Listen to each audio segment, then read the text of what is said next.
It's very simple. If you disagree with him, move your counter motion. So if you agree with him, you agree with me when I put the votes. When I ask for the votes, when I ask for your consent, let me read the motion. His earlier motion which passed in our last sitting, he has sought to rescind that. That is in respect of section 60, subsection 3. And this is what he's proposing. Section 3. And this is what he's proposing. That the presiding officer shall electronically transmit the results from each polling unit to the IRF portal. And such transmission shall be done after the prescribed form EC8A has been signed and stamped by the presiding officer and or countersigned by the candidates or polling agents where available at the polling units, because sometimes you don't see any polling agent. Provided that if the electronic transmission of the result fails, if it fails as a result of communication failure, in other words, maybe network or otherwise, and it becomes impossible to transmit the result electronically in Form EC8A, signed and stamped by the presiding officer and or countersigned by the candidates or polling agents where available at the polling units. The Form EC8A shall in such a case be the primary source of collation and declaration of results. So distinguished colleagues, if anybody has a counter motion, you move it later. But in the meantime, those in support of the motion as enunciated by Senator Mongunu and seconded by Senator Bamoro, say aye. And those again say nay. The ayes have it. Point of order. Across Nigeria is about the Senate approving electronic transmission of election results while still allowing a manual backup, and many people are trying to understand what this really means for future elections. Lawmakers say the goal is to move forward with technology but still protect the process in case there are network problems or technical challenges in some areas. This decision did not happen quietly because for a long time Nigerians have been talking about how election results should be transmitted, how transparent the process should be, and how trust in the system can continue to grow. Some people believe that electronic transmission will help make results easier to follow, while others believe keeping a manual option is important so that no community is left behind if technology fails. So what we are seeing now is a balance between innovation and caution, and that is why the discussion has become one of the biggest political stories at the moment. If you appreciate clear news explained in simple English like this, take a moment to like this video and subscribe to the channel so you don't miss the next update, because more political changes are still unfolding. Many observers say this move shows that lawmakers are listening closely to public conversations. Over time, citizens, analysts, and different political voices have shared strong opinions about how election results should be handled. Some people wanted full digital transmission with no alternative, while others argued that Nigeria's infrastructure still has challenges in certain areas. The Senate's decision seems to sit in the middle of these two views. The electronic system allows faster updates and a modern approach, but the manual backup creates a safety net. When you look at it from a broader angle, you can see that this is not only about technology, it is also about confidence. Elections are emotional moments for many people, and every change to the process becomes a major topic of discussion because citizens want clarity and fairness. Another interesting part of this story is how quickly the conversation changed. At first, there were strong debates about whether electronic transmission should even be allowed in the current amendment. Different voices spoke up, and the discussion became intense in political circles. Eventually, lawmakers reviewed their position and introduced this hybrid approach. This shows how political decisions can evolve over time. It also shows how public reaction can influence conversations inside government spaces. For viewers watching from home, it might feel like a complicated legal matter, but at its heart, it is simply about how votes move from polling units to official records. Some supporters of the decision say it is a realistic solution. They argue that while digital systems are helpful, Nigeria is a large country with different levels of connectivity. In some urban areas, electronic transmission may work smoothly, but in remote communities, network issues may slow things down. Because of this, they believe the manual backup prevents confusion or delays.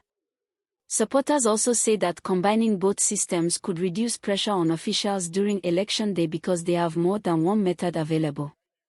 They see it as a practical approach rather than a political compromise.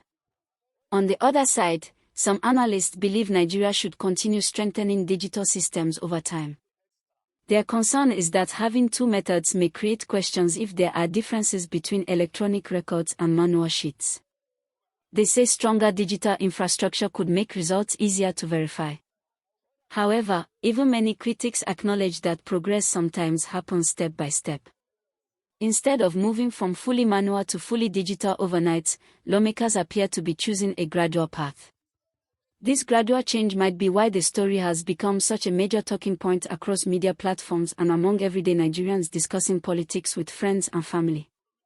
What makes this moment even more interesting is the timing. Electoral reform conversations usually become louder as the country looks ahead to future elections. Politicians, legal experts, and civic groups all want to shape the rules before the next voting cycle begins. That is why every amendment to the Electoral Act attracts attention. People want to know not only what has changed, but also why it changed now. Some observers say the Senate is trying to strengthen confidence in the electoral process, while others believe the discussions will continue until there is even more clarity about how electronic systems should operate nationwide.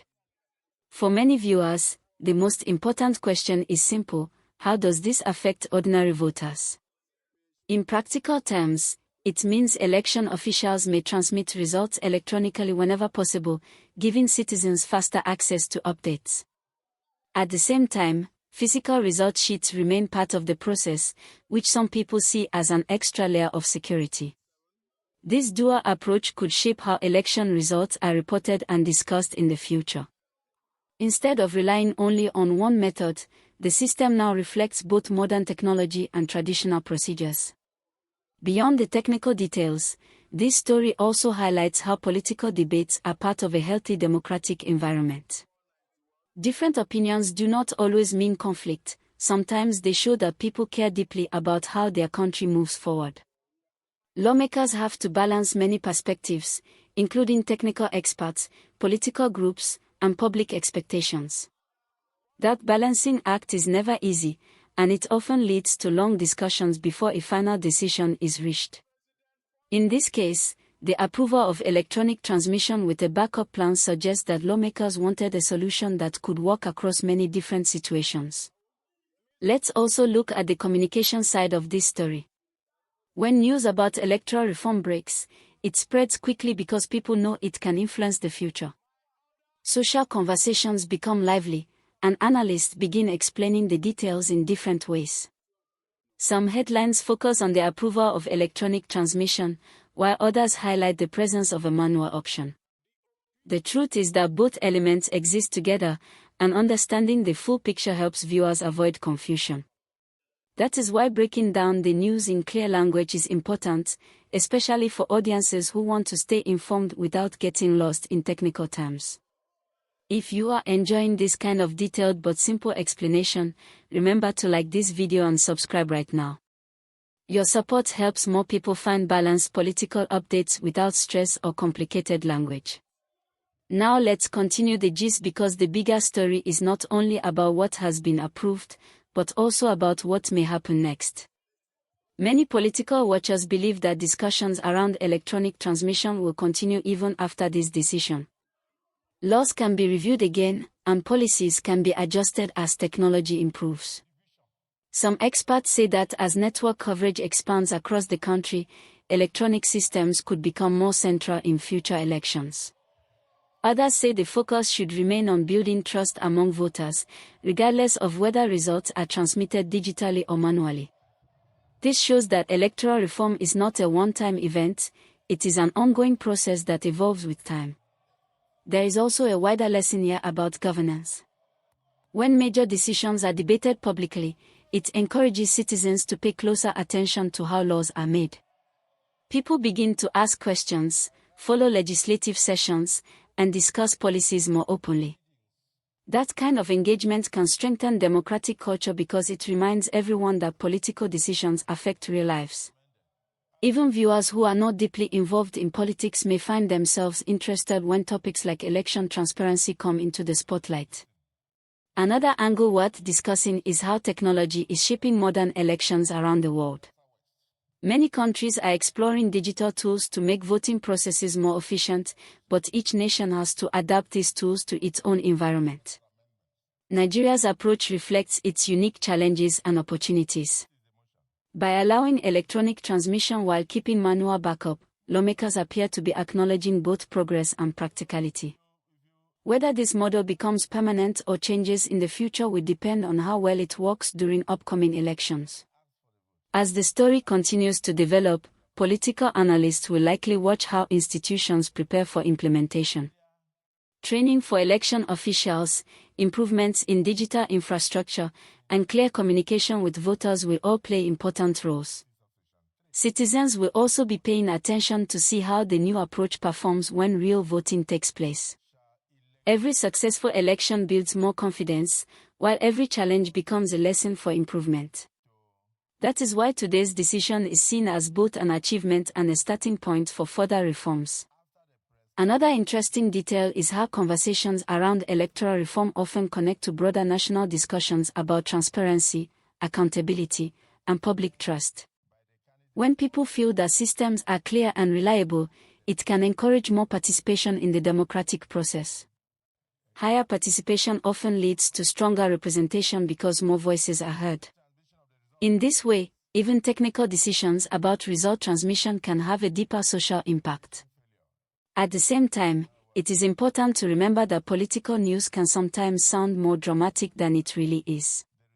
Behind every headline are long meetings, careful debates, and many legal steps before a decision becomes law.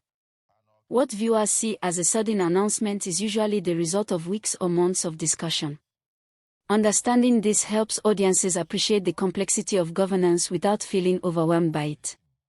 Now, as we reach the middle of this story, let me remind you again to like this video and subscribe to the channel. Your engagement helps this kind of balanced Nigerian news reach more viewers who want facts explained in a calm and professional way. Let's continue the gist. Looking ahead, many people will watch how different political stakeholders respond to this development. Some may welcome it as progress toward modern elections, while others may continue to call for stronger digital policies. These discussions are part of the normal democratic process, and they help shape the direction of future reforms. For viewers, the key is to stay informed and understand the full context rather than focusing only on short headlines. Another point to consider is the role of education in electoral reforms. When new systems are introduced, voters need clear information so they know what to expect on election day. Public awareness campaigns, simple explanations, and transparent communication can help reduce confusion.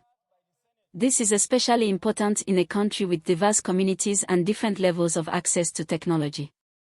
The more people understand how the system works, the more confident they may feel when participating in elections. There is also a human side to this story. Behind every law are individuals trying to balance competing interests and expectations. Lawmakers have to consider technical realities, public opinion, and the long-term future of the country's democratic institutions. Sometimes this leads to compromises that not everyone fully agrees with, but the goal is usually to create a system that functions across many different scenarios. As conversations continue, it will be interesting to see how media coverage shapes public perception. News platforms often highlight different aspects of the same decision, which can lead to varied interpretations. That is why detailed discussions like this are helpful. They allow viewers to see the full picture instead of only one angle. By understanding both the benefits and concerns around electronic transmission with manual backup, audiences can form their own balanced opinions. For many Nigerians, the most important outcome is that elections continue to move toward greater clarity and efficiency. Whether through digital tools or traditional methods, the ultimate aim is to ensure that every vote counts and every result is communicated responsibly. This shared goal connects people across political differences because trust in the electoral system benefits everyone. As we approach the end of this long discussion, the main takeaway is clear. The Senate's approval of electronic transmission with a backup plan represents a step forward in Nigeria's ongoing electoral reform journey. It reflects a desire to embrace technology while still preparing for practical challenges. The conversation is not finished, and future debates may refine the system even further. But for now, the country is watching closely to see how this hybrid approach will shape upcoming elections and public confidence in the democratic process. If you have followed this gist from start to finish, take a moment now to like this video and subscribe before you leave. It helps the channel grow and keeps you connected to real-time Nigerian political updates explained in simple, clear English. Stay informed, stay respectful in your discussions, and keep watching as the story continues to unfold.